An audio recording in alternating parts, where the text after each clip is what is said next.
भारत भूमि, तो नहीं कहूँगा मैं अखंड भारत की बात करूँ। जितना सपना था अखंड भारत, और उस अखंड भारत के लिए हम सबके जनता में हिंदू राष्ट्र कहने के सिवा जो सनातन धर्म के सरकार थे और जिन्होंने पूरे भारत भूमि की नागरिकों की और सनातन धर्म की रक्षा की, और न जाने कितने कितने हिंदू समाज की, भारतवर्ष के बहन बेटियों की और कुछ हिंदू समाज को एक दिशा दी, एक मंत्र दिया, मूल मंत्र दिया और हिंदू राष्ट्र को उन्होंने कल्पना की और स्थापना की। ऐसे हम सबके हृदय में सदियों सदियों से विराजमान कई पीढ़ियाँ गुजर गई, मगर जो नाम था छत्रपति शिवाजी महाराज जो गाता है और जो उनके पूरा कर्तृत्व है, वह महाराज पूरे भारतवर्ष पूरे विश्व में गुंजयमान हो रहा है और हर दिन विश्व दिन प्रतिदिन वह और आगे बढ़ रहा है। और जब उनकी हम क्रिया को और उनके कार्य को देखते हैं तो मन गदगद हो जाता है और हृदय से जो उच्चारण करते हैं उनको शब्दों में बांधना अति कठिन हो जाता है, क्योंकि जो कार्य उन्होंने अपने ज़माने में किया और उनके सुपुत्र संभाजी महाराज जो लड़ाई लड़ी मुगलों से और एक भी लड़ाई वो हारे नहीं। अपने जीवन काल में जो पाठ उन्हें अपने पिताश्री हम सबके हिंदू सम्राट छत्रपति शिवाजी महाराज से जो मिला, वह एक भी युद्ध हारे नहीं और अंतिम सांस तक अपना तन मन धन सब कुछ निछाड़ कर दिया, मगर अपने धर्म को उन्हें छोड़ा नहीं। आज इस स्थान में उपस्थित हुए हैं, हम सबका सौभाग्य है कि ऐसे महान विभूति जिनके बारे में जितना कहा जाए और सबके हृदय में महाराणा प्रताप हो, छत्रपति शिवाजी महाराज हो, शिवाजी महाराज हो, ऐसे तमाम हमारे देश के वीर पुरुष हुए जिनके बारे में जितना कहा जाए उतना कम है। और आज इस बादल में अमरनाथ के पूर्व में हर रोज़ आज के दिन माल्यार्पण होता है और शिव प्रतिष्ठान के जो अध्यक्ष हैं दीपक दुबे जी, एक मिनट है, आप आ जाइए। आदरणीय ये जो भावना है और जो क्रिया है और यहाँ के लोग प्रसिद्ध हुए हैं, सबको बांध के लाने वाले हम सब के बीच में जो दीप प्रज्वलित करते हैं, यहाँ पर दीप प्रज्वलित किया हुआ है। ऐसे दीपक जी, मैं उनसे जानना चाहता हूँ, यहाँ पर नृत्य आते हैं और यहाँ दीपावली करते हैं, भाग भाई करते हैं और पूजा करते हैं और शासन के लिए जो मन में प्रेरणा है, जो भावना है, जो विचार है, छोटी सी उम्र में इतनी प्रतिभा, इतना विचार और उसमें की दृढ़ता और वो संकल्प, जैसे संकल्प से ही सब कुछ होता है, संकल्प से सिद्धि की ओर। तो जो संकल्प जैसे आप निर्धारित हुआ, आप क्या सोचते हैं, क्या विचार करना, क्या करना चाहते हैं, क्या उद्देश्य? श्री राम जय हनुमान। सबसे पहले बताना चाहूँगा मेरी हिंदी बहुत इतनी अच्छी नहीं है, फिर भी मैं बताना चाहूँगा कि जो हमारे पूर्वज हुए भगवान श्री राम, भगवान श्री कृष्ण, इनका जो अभी का कलयुग में जो स्वरूप है, जो रूप है, वो है भगवान श्री शिव छत्रपति। ये हमारी धारणा है और ये दोनों का मिलाप अगर हमें कहीं पे मिलता है इस सारे सृष्टि में, इस कलयुग में, वो एक में जो विभूति है वो जो है वो हमारे शिवाजी महाराज है। इसीलिए उनके ही कदम पे उन्होंने जो हमें मार्ग दिया है, उसी पे मार्ग पे हम लोग पैर रख के, कदम रख के हम लोग ये मार्ग चल रहे हैं। मेरे जैसे कई सारे युवा है जो यहाँ पे शिव छत्रपति के मार्ग जो है, हिंदू स्वराज्य मार्ग, देव देश धर्म का जो भी मार्ग है वो अपनाने के लिए चलते हैं। हमारे गुरुवर्य आदर गुरुवर्य समझ और बड़े गुरु, उन्होंने जो कुछ हमें सिखाया है, जो कुछ ज्ञान दिया है, वो हमें हमारे जीवन में हम लोग लाते हैं और उसी मार्ग पे चलते हैं। भगवान श्री कृष्ण ने जो युद्ध भूमि में अर्जुन को जो संदेश दिया था, उसी संदेश को हम लोग हमारे जीवन में लाकर ये मार्ग चल रहे हैं। और आने वाला जो समय है ये यकीनन सनातन ही होगा और सारे विश्व में केवल और केवल सनातन ही होगा। बहुत सुंदर बात बताई आपने। हमारे बीच में एक ऐसे पुरुषार्थ करने वाले यदि विद्वान आदरणीय युवराज चौधरी साहब हैं, जो हिंदू जनता से बहुत दिन जुड़े हुए हैं और बहुत ही सुंदर कार्य, कहते हैं ना जिस तरह से आरएस कार्य करती है, दिखाते नहीं है, ज़मीनी स्तर पर और एक पत्रिका निकलती है जिसके माध्यम से लेख निकलते हैं और वह पत्रिका जन जन तक पहुँचाना हिंदू राष्ट्र कैसे बने। परम पूज्य आठवले महाराज के शिष्यों में से हैं और उनकी वाणी, उनकी विचारधारा और सनातन धर्म कैसे बढ़े, कैसे फिर से स्थापित हो और यह देश जो सदियों से हिंदू का रहा है फिर से कैसे हिंदू राष्ट्र बने और गौ हत्या बंद हो, संत समाज का आदर सम्मान हो, हमारे मंदिर बचे, अच्छे अच्छे मंदिरों का निर्माण हो और जो पूर्व काल में जो मंदिर बने थे उन मंदिरों का जीर्णोद्धार हो। ऐसे तमाम विषयों को लेकर के आदरणीय परम पूज्य आठवले महाराज जी के अनुयायी हैं और आज हम उनसे जाते हैं आदरणीय उल्लास सोच जाना चाहेंगे कि आज आप भारत को किस स्तर पर अवसर देखते हैं और आने वाले 10 साल में भारत के अंदर क्या परिवर्तन देखना चाहेंगे और आपकी सोच क्या, विचारधारा क्या है। हिंदू जन जागृति समिति ब्राह्मण देश और क्षात्र देश में साधना भी करो और शास्त्र धर्म भी करो ऐसा बोलती है। तो इसके लिए साधना के साथ साथ हिंदू संगठन करना चाहिए और हिंदू धर्म का रक्षण करना चाहिए। हिंदू धर्म के ऊपर जिधर जिधर अत्याचार हो रहा है, हिंदू के ऊपर अत्याचार हो रहा है, उधर अपने सब मार्गों से अपना निषेध प्रकट होना चाहिए और चाहे तो पिटिशन भी दाखिल होना चाहिए। ऐसा सब प्रयास करती है और अपने संतों का आदर करती है और अपने धर्म शिक्षण हर अपना जो त्यौहार है उसका धर्म शिक्षण देती है। ऐसे हिंदू जन जागृति का इसका जय भारत वंदे मातरम, भारत माता की जय हो और जिनके कण कण में मन मन में योग बसा हो और एक ऐसा योग बसा है जो चाहते हैं कि इस योग से सारा भारत जो अखंड, जो खंड खंड भारत हो गया वह भारत अखंड हो जाए और फिर से भारत एक हो जाए और श्रेष्ठ हो जाए और फिर से भारत का सूर्य जो है इस आसमान में चमके और ऐसा चमके उसके नीचे सारी दुनिया एक आ जाए और उस ध्येय को लेकर के जो मन से जुड़े हुए हैं आदरणीय रानी दीक्षित जी, जिन्होंने कई वर्ष पूर्व बहुत सारी बातें अपने माध्यम से जैसे भारतवर्ष में भेजी, मतलब बताई जब कोई जानता नहीं था क्या हो रहा है देश में, क्या हो रहा है, क्या है देश गरीब क्यों हुआ, देश में राज क्यों आया, तमाम विषयों में उन्होंने पेश किया, लोगों ने जनता के पास पहुँचाई और तभी जो जरूरत थे वो जागृत में चालू हो गए और उन्हीं पीढ़ी में से एक अपने जो निर्वक थे आज से लगभग 20 साल पहले उन्हें संस्था जुड़े, उस अभियान से जुड़े और उस अभियान के माध्यम से बहुत सारा काम कर रहे हैं।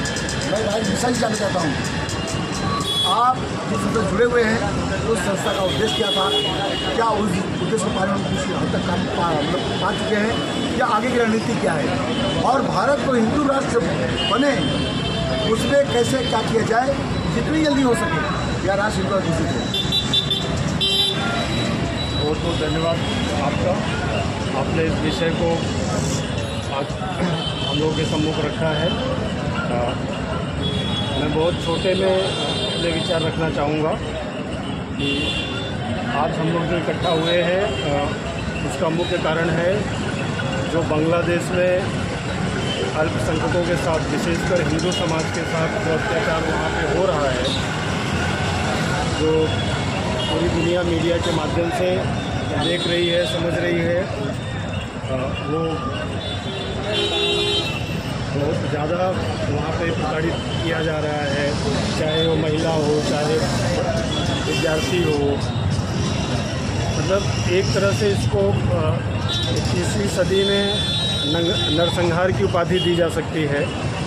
तो आपके माध्यम से आपका चैनल बहुत लोगों के द्वारा देखा जाता है, तो आपके चैनल के माध्यम से भी मैं अनुरोध करूंगा कि अधिक से अधिक लोग इस बारे में जानें और आपके माध्यम से सरकार तक, भारत सरकार तक ये बात पहुँचे और जो सरकारों के बीच जो उनकी व्यवस्था है उस व्यवस्था के हिसाब से इसको जल्द से जल्द रोकने का प्रयास करें, क्योंकि रोज़ कुछ न कुछ सोशल मीडिया के माध्यम से या अन्य चैनलों के माध्यम से पता चल रहा है कि प्रतिदिन जो हिंसा है वो बढ़ते जा रही है और इसके लिए जो भारत का पूरा समाज है वो उत्तेजित भी हो रहा है।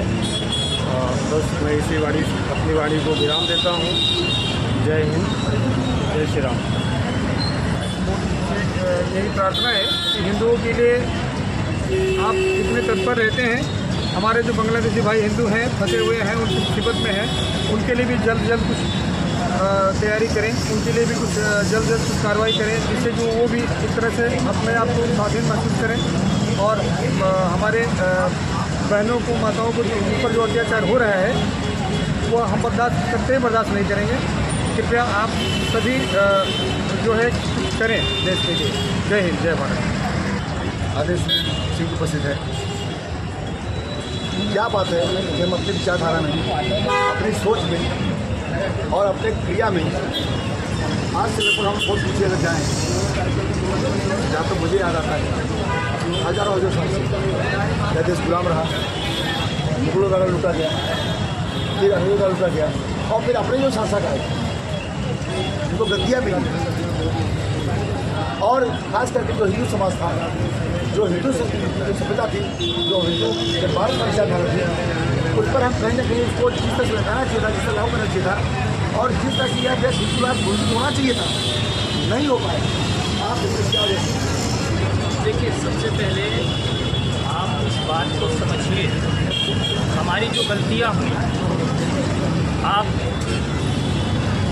छत्रपति शिवाजी महाराज के बाद की परिस्थिति अगर देखेंगे, संभाजी महाराज, बाजीराव पेशवाजी हुए, जो मराठा साम्राज्य भारत को ये मजबूती दी थी, वो किसी, आप समझ के चलिए, मानवता के माध्यम से, जब तक उनके हाथ में शस्त्र था, ये धर्म, ये सनातन, ये देश, ये संस्कृति सुरक्षित थी। जब से आप लड़ना छोड़ दिए, भारत का सत्यानाश आप देख सकते हैं, अखंड भारत समाप्त हो गया। इसके लिए हम एकदम घुमा फिरा के नहीं बोलेंगे, हम किसी हर एक मानवाधिकार का सम्मान करते हैं, लेकिन उस मानवाधिकार को मैं जूते की नोक पर भी खड़ा नहीं करूंगा, रखूंगा नहीं, जिस पर हिंदुओं का अत्याचार हो और वो मौन हो। ये आप समझ लीजिए, इस मानवाधिकार को मैं अपनी जूती से भी छूना नहीं चाहूँगा। उसका सम्मान तो बहुत दूर की बात है। और हिंदुओं को क्या करना होगा इसके लिए, वो अपने हाथों में तलवार उठाएं। स्पष्ट है, आप ये मत समझिए कि आपके ऊपर कानून के प्रक्रियाएं लागू कर दिए जाएंगे, आपके ऊपर कानून का शिकंजा कस दिया जाएगा। आप समझ के चलिए, अगर इतिहास उठाएंगे तो कितने युद्ध हुए। महाभारत के युद्ध में 18 अक्षौहिणी सेना समाप्त हो गई, लेकिन उसके बाद जब महाराज परीक्षित को बिठाया गया तो धर्म की स्थापना हुई। इसीलिए हम लड़ेंगे। मैं प्रत्येक हिंदू युवा वाहिनी के कार्यकर्ता को आह्वान करता हूं कि अपने घर में तलवार रखना सीखो। आप तलवार रखो, ये हिंदू युवा वाहिनी तलवार बांटने का काम करेगी। जिस किसी को चाहिए उन्हें हम ला कर देंगे। और मैं कहता हूं, आप लोगों से पहले नारियल पानी काटना सीखो। किस तरह से नारियल पानी को काटना अगर आप सीख गए, मैं कहता हूँ कोई माई का लाल आपका बाल बांका नहीं कर पाएगा। बाल बांका तो छोड़िए, आपके संस्कृति के ऊपर कुठाराघात नहीं कर सकता। लेकिन हमने लड़ना छोड़ दिया, आपके हाथों की उंगलियां कम हो जाएंगी जितनी आक्रांताओं ने आपके देश पे आक्रमण किए। और बांग्लादेश चुटकी भर में समाप्त हो सकता है। ये जो नाम है, ये जो भारत, अखंड भारत के नाम के ऊपर एक कलंक लगा हुआ है, बांग्लादेश, पाकिस्तान, आप समझ कर चलिए, आज़ादी के बाद सिर्फ अगर आपका कोई मित्र है तो वो बलूचिस्तान है। बलूचिस्तान की कभी बात नहीं होती। बलूचिस्तान में हिंदुओं को मारा गया। दुर्गा वाहिनी, हिंदू युवा वाहिनी, उसी तरह से आपका जो मुक्ति वाहिनी बनाया गया, पाकिस्तान के क्रिकेटर थे हमारे, कह सकते हो वो कभी अपने आप को पाकिस्तानी नहीं बोले, तारिक फतेह साहब, उनका स्वर्गवास हो गया। उन्होंने कभी भी अपने आप को पाकिस्तानी नहीं कहा। उन्होंने कहा कि बिना हिंद, अगर हिंद को अखंड भारत करना है तो बिना सिंध हिंद अधूरा है। इसलिए जब तक आपका हड़प्पा मोहनजोदड़ो आपके हाथ में नहीं आता, तब तक आप कुछ नहीं कर सकते। सिंध के हिंद अधूरा है। तो इसलिए आप अपनी मजबूती को स्वयं स्थापित करने के लिए हाथों में तलवार उठाइए, शस्त्र उठाइए, और तभी आप सुरक्षित हो पाएंगे। बांग्लादेश चंद मिनटों में समाप्त हो जाएगा और अखंड भारत का निर्माण हो जाएगा। मैं कहता हूँ छत्रपति शिवाजी महाराज जी ने, जब आप कहते हो वहाँ पे आक्रमण हो रहे, सरेआम बहू बेटियों का इज्जत लूटा जा रहा है और हम मानवता की बात करें, ये कैसे हो सकता है? जिस समय प्रतापगढ़ पे अफजल खान आया तो हमने शांतिदूत का प्रस्ताव नहीं रखा था, हमने सीधा मारा था। क्यों? क्योंकि उस समय वह प्रक्रियाएं ही उत्पन्न करनी चाहिए, जो जिस भाषा को समझता है उस भाषा में जवाब देना चाहिए। मैं कवि शैलेश सिंह हिंदू वाहिनी का प्रवक्ता ये कहना चाहता हूँ कि शास्त्र जरूरी है मगर शस्त्र भी उतना जरूरी है। बगैर शस्त्र के शास्त्र अधूरा है और बगैर शास्त्र के शस्त्र अधूरा है। मित्रों, जैसे सुनील सिंह जी ने कहा कि अब मौन रहने का मजा नहीं है और खाली वार्तालाप से कोई चीज़ सिद्ध होने वाली नहीं है। जहाँ पर आगे बढ़ना चाहिए वहाँ पर चाहिए। और जैसे शिवाजी महाराज ने जो स्थापित किया, जो हिंदू राष्ट्र स्थापित किया, तो शस्त्र प्लस शास्त्र दोनों चीज धारण किया था।